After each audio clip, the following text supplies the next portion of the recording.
नमस्कार, आप देख रहे हैं हमारा विशेष प्रधानमंत्री खास कार्यक्रम है। खासकर चुनावी माहौल है, 2024 का चुनाव है और ऐसे में इस कार्यक्रम को देखना और खबरें के मायने को समझना बेहद जरूरी है। तो इस शो को लेकर आने का मकसद यह है कि जो राजनीतिक गलियारे से खबर सामने आती है उसे आप भी समझ पाए, उसके मायनों को आप भी ढूंढ पाए। आपका मंतव्य क्या है ये भी जरूर आप बता पाएंगे, इसके लिए भी सोशल मीडिया पर हम बिल्कुल तैयार बैठे हैं।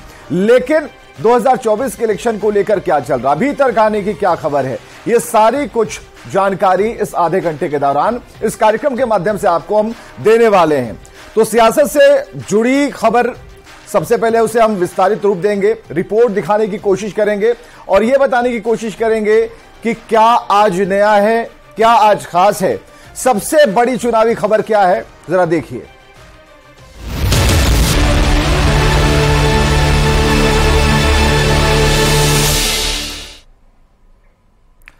तो प्रधानमंत्री में आज की सबसे बड़ी खबर है, नीतीश कुमार को INDIA गठबंधन का पीएम उम्मीदवार बनाने के लिए लालू प्रसाद की ओर से बैटिंग किए जाने से जुड़ी खबर, क्योंकि लालू प्रसाद की पार्टी आरजेडी की तरफ से अब नीतीश कुमार के नाम पर यह कहा जा रहा है कि इनके अंदर पीएम के सारे गुण हैं। तो नीतीश को पीएम पद का योग्य उम्मीदवार आरजेडी अब बता रहा है और जेडीयू ने सब कुछ सही ट्रैक पर चलने की बात कही है। INDIA गठबंधन की 3 राउंड की बैठक हो चुकी है। इसके अलावा विपक्ष के पीएम पद के उम्मीदवार पर सहमति अब तक नहीं बन पाई है। फिर सवाल है कि नीतीश के नाम पर INDIA में सहमति बन पाएगी। तो इन्हीं बातों को लेकर सियासी गलियारे में बयानों के तीर छोड़े जा रहे हैं और जेडीयू और आरजेडी की ओर से नीतीश कुमार को सबसे योग्य पीएम का उम्मीदवार बताया जा रहा है। वहीं बीजेपी नेता हैं जो साफ सुथरी इमेज के साथ ही कुर्सी के लिए भ्रष्टाचारियों से हाथ ना मिलाने वाले पीएम कैंडिडेट की बात कहकर नीतीश कुमार पर तंज कस रहे हैं। आखिर नीतीश के नाम पर क्यों सियासत तेज है, यह समझना जरूरी है। इसके लिए एक छोटी सी रिपोर्ट देखिए।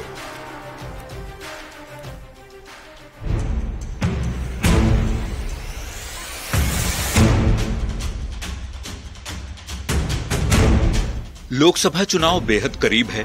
जैसे जैसे महीने गुजर रहे हैं, चुनाव से जुड़ी सरगर्मी भी तेज होती जा रही है।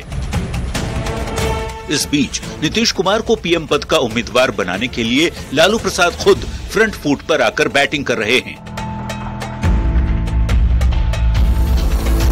पार्टी की ओर से बयान आया है कि बिहार ने देश को पहला राष्ट्रपति दिया, ऐसे में अब की बार बिहार से ही कोई पीएम बने।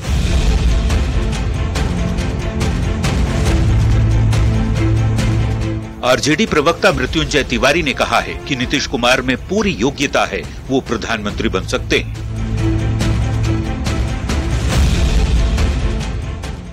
बिहार के लोग चाहते हैं कि बिहार का कोई प्रधानमंत्री बने। पहला राष्ट्रपति देश को बिहार ने दिया था। तो आदरणीय नीतीश कुमार जी में क्षमता है, योग्यता है, अनुभव है, इसमें कहाँ कोई सवाल है। लेकिन ये किसी के कहने से नहीं होगा, लेकिन लोगों को इतनी आजादी है, वो अपने नेता के लिए दुआ मांग सकता है। इस बीच विरोधी दलों के गठबंधन INDIA में सीट बंटवारे के साथ ही नीतीश कुमार और लालू प्रसाद के बीच हो रही मुलाकातों पर जेडीयू कोटे के मंत्री और नीतीश के करीबी संजय झा का बयान भी कुछ उसी ओर इशारा कर रहा है कि नीतीश को विरोधी गुट का चेहरा बनाया जाए। संजय झा कहते हैं सभी चीजें सही ट्रैक पर चल रही है।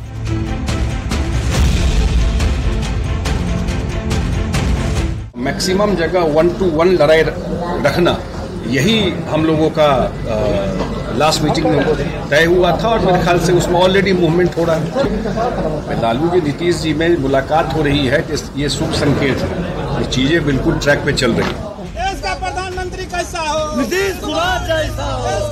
नीतीश कुमार को योग्य उम्मीदवार बताकर जेडीयू और आरजेडी के नेता भले पीएम पद पर उनकी दावेदारी को मजबूत बता रहे हों, पर बिहार विधानसभा में नेता प्रतिपक्ष विजय सिन्हा कहते हैं कि देश का अगला पीएम वही बने जो अपराध और भ्रष्टाचार से मुक्त हो, कुर्सी के लिए अपराधियों और भ्रष्टाचारियों से समझौता नहीं करने वाला हो। मतलब विजय सिन्हा का इशारा नीतीश कुमार की तरफ ही है। अगला पीएम वही बनेगा जो सबका साथ, सबका विकास की भाव रखेगा, जो अपराध और भ्रष्टाचार से मुक्त होगा, जो सत्ता और कुर्सी के लिए अपराधियों भ्रष्टाचारियों से समझौता नहीं करता है, जो अपने देश के मान सम्मान स्वाभिमान को बढ़ाता है, खोज ले पूरे देश में ऐसा व्यक्ति कौन है। 2024 के लोकसभा चुनाव के सियासी अखाड़े में पीएम मोदी को कड़ी टक्कर देने के लिए INDIA गठबंधन के नेता ताल ठोक रहे हैं। बीजेपी को शिकस्त देने के लिए लगातार बैठकों का दौर जारी है, पर इन सब के बीच जो अहम बातें हैं वो ये कि INDIA गठबंधन की 3 राउंड की बैठकें हो चुकी हैं। विपक्ष के चेहरे पर अब तक सहमति नहीं बन सकी है। नीतीश कुमार पहले कह चुके हैं वो पीएम पद की रेस में नहीं है। आरजेडी जेडीयू के नेता नीतीश को रेस में आगे बताते रहे हैं। बाकी पार्टियों के नेता नीतीश के नाम पर पत्ते नहीं खोल रहे। ऐसे में घूम फिरकर सवाल वहीं पर पहुंच जाता है कि क्या INDIA में नीतीश के चेहरे पर बात बनेगी। Bureau report, news 18।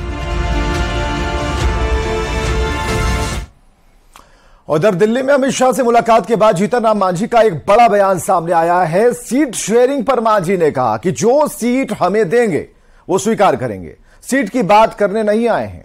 ये बताएं कि एनडीए में आने के बाद दोनों के बीच ये पहली मुलाकात है।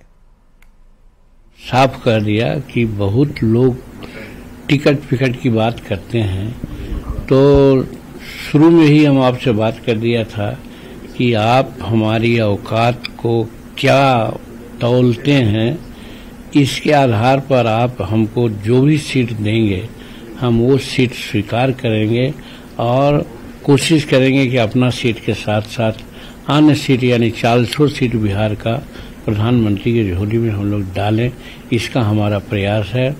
तो इसलिए हम सीट की बात आपसे करने नहीं आए हैं। तो उस पर भी उन्होंने कहा कि जो दशहरा के बाद हम लोग बिहार में स्टेशन करेंगे। और चलिए खबर आ रही है कि नीतीश सरकार पर एक बार फिर तुष्टीकरण के आरोप लग रहे हैं। बिहार शरीफ में रामनवमी के दौरान उपद्रव में बर्बाद मदरसा अजीजिया के पुनर्निर्माण के लिए सरकार ने 30 करोड़ रुपए जारी किए हैं और इसके बाद बीजेपी सरकार पर मुस्लिम तुष्टीकरण का आरोप लगा रही है, तो जेडीयू पलटवार भी कर रहा है। बिहार में तुष्टीकरण पर एक बार फिर सियासत सुलझ चुकी है। नीतीश कुमार के एक फैसले के बाद बीजेपी सरकार पर हमलावर है। दरअसल नीतीश सरकार ने बिहार राज्य मदरसा सुदृढ़ीकरण योजना के तहत मदरसों का कायाकल्प करने जा रही है। सरकार ने बिहार शरीफ में 100 साल पुराने मदरसे अजीजिया मुरादपुर बिहार शरीफ के निर्माण के लिए 30 करोड़ रुपए दिए हैं। ये मदरसा रामनवमी के दौरान हुई हिंसा में पूरी तरह से बर्बाद हो गया था। बिहार सरकार के फैसले पर राजनीति गर्मा गई है। नीतीश कुमार जी की आंखों पर लालू यादव जी का चश्मा चढ़ गया है।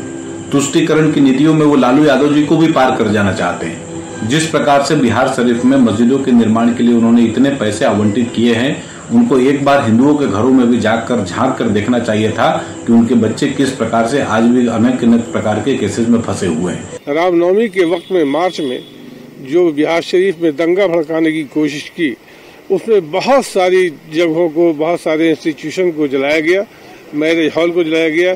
इसमें खास तौर से मदरसा अजीजिया जो शैक्षणिक संस्थान था, 100 साल पुरानी इमारत थी, बिल्डिंग थी, इसको जला दिया गया। उसकी लाइब्रेरी, सारी रूम्स जला दिया गया, जबकि वो मदरसा बंद था। रामनवमी के मौके पर बिहार शरीफ में जमकर हिंसा हुई थी। बीजेपी ने हिंसा को लेकर नीतीश सरकार पर जमकर हमला बोला था, तो महागठबंधन ने बीजेपी पर माहौल खराब करने का आरोप लगाया। अब मदरसे को 30 करोड़ रुपए देने पर सियासत शुरू हो गई है। जेडीयू ने बीजेपी पर राजनीति करने का आरोप लगाया है। और रामनवमी जैसे महत्वपूर्ण त्योहार में जो लोग जेल की सलाखों में गए, भारतीय जनता पार्टी के नेता ने तो उनकी सुध भी नहीं लिया, उन्माद की भेंट चढ़ा दिया, पिता जमानतदार बन रहे हैं और ये राजनीति में तुष्टीकरण का आरोप लगा रहे हैं। ये पहला मौका नहीं है जब बीजेपी महागठबंधन सरकार पर तुष्टीकरण का आरोप लगा रही है। हाल के दिनों में लिए कुछ फैसलों पर भी बीजेपी के निशाने पर नीतीश सरकार है। मुस्लिम युवाओं के लिए उद्यमी योजना, तालीमी मरकज के काम कर रहे लोगों का वेतन दोगुना करने के फैसले पर भी सरकार पर बीजेपी हमलावर है। अब बिहार शरीफ के अजीजिया मदरसे के पुनर्निर्माण के लिए करोड़ों रुपए देने के बाद सियासी माहौल गर्मा गया है। न्यूज़ 18 के लिए पटना से आनंद अमृतराज की रिपोर्ट। और प्रधानमंत्री के सेगमेंट में देखते हैं ऐसी तस्वीर जो सियासत के लिहाज से सोशल मीडिया पर वायरल है।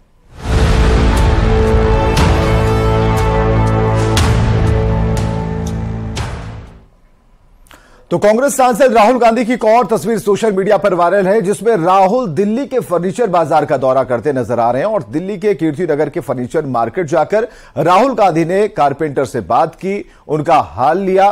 और तस्वीरों में हम आपको दिखाएंगे कि राहुल गांधी कारपेंटर के काम आने वाली मशीनों को भी चलाने की कोशिश कर रहे हैं। तो ये तस्वीरें जरा आप देखिए, किए गए और जो कारपेंटर वहां मौजूद थे, अब आरी जो है वो राहुल गांधी के हाथ में, कोशिश कर रहे हैं कि कैसे ये लोग काम करते हैं, उसे समझने की कोशिश की। और ये तस्वीरें सोशल मीडिया पर वायरल हो रही हैं। राहुल गांधी की ये तस्वीर जहां वो कारपेंटर से मिले हैं और दिल्ली स्थित एक बाजार की ये तस्वीरें हैं।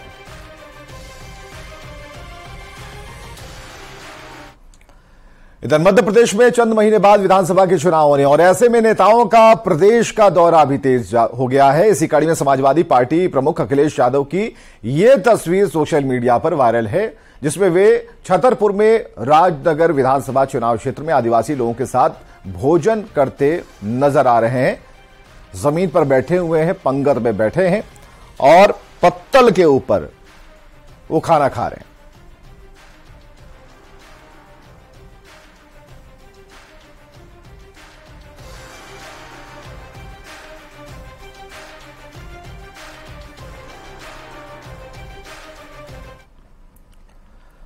बेंगलुरु में कावेरी जल मुद्दे के विवाद को लेकर कन्नड़ समर्थक संगठनों ने अनोखे तरीके से विरोध प्रदर्शन किया। 20 सड़क पर प्रदर्शनकारी बैठकर बोतल के पानी से नहाते नजर आए।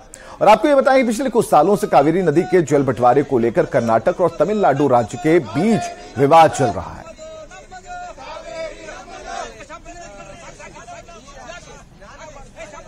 तो कई अनोखी तस्वीरें अब सामने आ रही हैं। जैसे जैसे चुनावी माहौल हो रहा है, वैसे वैसे पूरे देश से वायरल तस्वीरें सामने आ रही हैं। और इस वक्त आप देख रहे हैं कावेरी विवाद का अनूठा विरोध, उससे जुड़ी हुई तस्वीर।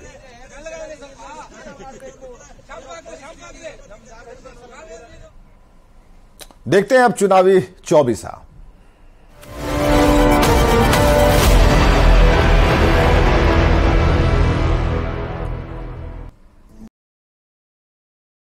राष्ट्रपति की मंजूरी, राष्ट्रपति द्रौपदी मुर्मू ने संविधान संशोधन बिल पर किए दस्तखत। आरजेडी प्रवक्ता मृत्युंजय तिवारी ने आने की बात कहा, बिहार ने देश को पहला राष्ट्रपति दिया, इस बार बिहार से हो कोई पीएम बने। सीएम नीतीश कुमार में पीएम बनने के सभी गुण मौजूद होने की बात पर विजय सिन्हा का बयान, कहा जो जातीय जहर की खेती करता है वो सीएम बनने के योग्य नहीं।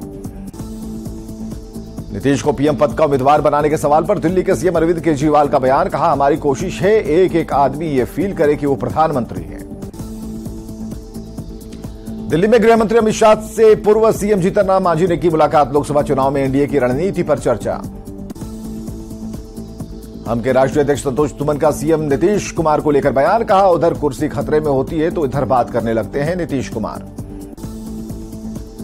उपराष्ट्रपति जगदीप धनखड़ कड़ी सुरक्षा के बीच पहुंचे विष्णुपद मंदिर, पीतरों के निमित्त तर्पण का किया कर्मकांड। आईएनडीआईए में सीट शेयरिंग को लेकर मंत्री संजय झा का बयान, कहा राज्य में कमेटी बनाकर सीट बंटवारे की हो रही बात। बिहार कांग्रेस के प्रदेश अध्यक्ष डॉक्टर अखिलेश सिंह ने कैबिनेट विस्तार में हो रही देरी पर उठाए सवाल, सीएम नीतीश से की जल्द फैसला लेने की मांग। मंत्री संजय झा और विजय चौधरी को जेडीयू ऑफिस छोड़ने पहुंचा सीएम का काफिला, सीएम के आने से कार्यकर्ताओं में उत्साह। मनोज झा के बयान पर मंत्री संजय झा की नसीहत, कहा ऐसे बयान से बचें, किसी समाज को आहत करने वाली बात ना करें। पीएम को पत्र के बाद सीएम हेमंत सोरेन को रघुवर दास का जवाबी पत्र, कहा मानदर की जगह गिटार थाम रहे आदिवासी।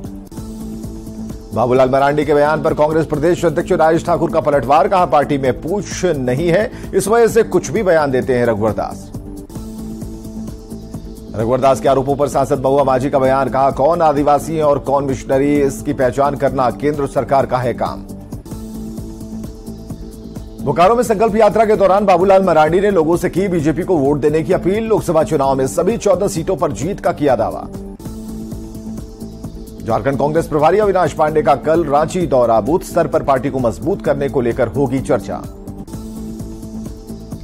हेमंत सोरेन को ईडी के 5वें समन का महुआ माझी ने किया विरोध, कहा गैर बीजेपी सरकार वाले राज्यों में एजेंसियां सरकार को कर रही हैं परेशान।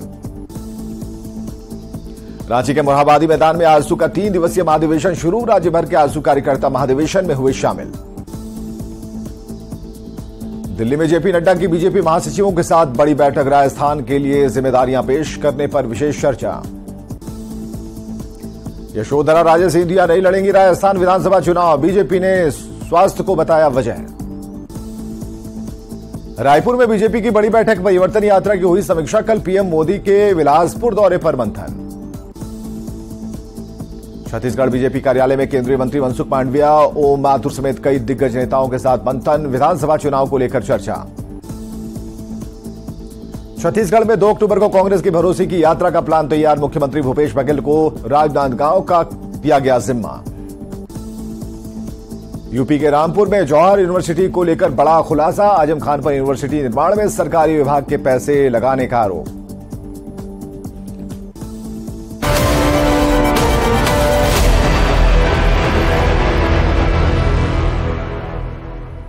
और खबरें लगातार जारी हैं, आप बने रहिए हमारे साथ।